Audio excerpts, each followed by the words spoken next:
ரெண்டாக ஃபோல்ட் பண்ணி கூட பண்ணிக்கலாம். இல்லைன்னா ரெண்டாக கட் பண்ணிடலாம். கட் பண்ணிட்டு அந்த ஷேப் வர மாதிரி பண்ணிக்கலாம்.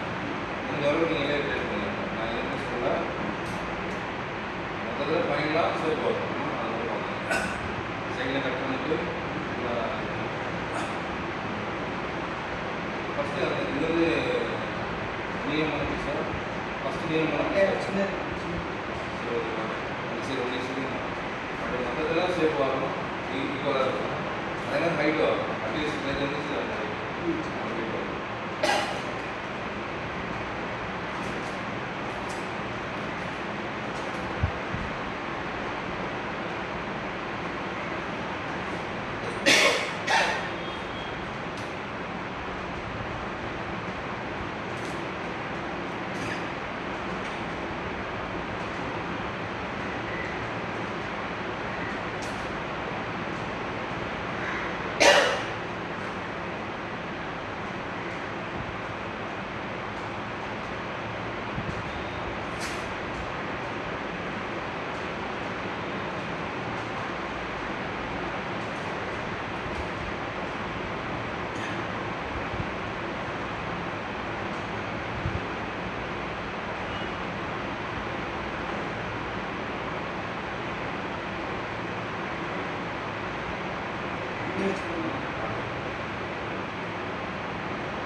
கட் பண்ண இன்னொரு பீஸ் வச்சு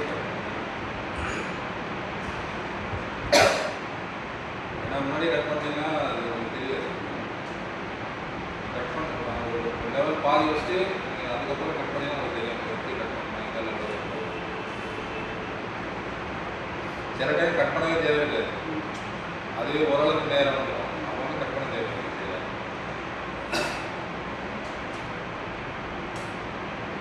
சின்ன பீஸே இல்லை, அதுதான் பெருசாக இருக்குது. ஒன்றும் இல்லை, கத்திரிக்கோலை வச்சு 2 நேரம் கட் பண்ணிடலாம். ஈக்குவலாக கட் பண்ணிவிட்டு அப்படி மாற்றி மாற்றி கட் பண்ணாமல் பண்ணிக்கலாம். ஈக்குவலாக 2 நேரம் கட் பண்ணலாம். கரெக்டாக கட் பண்ணலாம். புரியுதா? யூஸ் பண்ணுறீங்க. இப்போ நீங்கள் 2 கிலோ நிறைய சிக்கன்னா நீங்கள் கட் பண்ண தேவையில்லை. நீங்கள் அப்படியே மாட்டிட்டு அதுக்கப்புறம் நீங்கள் சைடில் வந்து ஈக்குவல் பண்ணிக்கலாம். ஜஸ்ட்டு 1 கிலோ தான் இருக்குது. அப்போ வந்து நம்ம அதுக்கு எது மாதிரி கரெக்டாக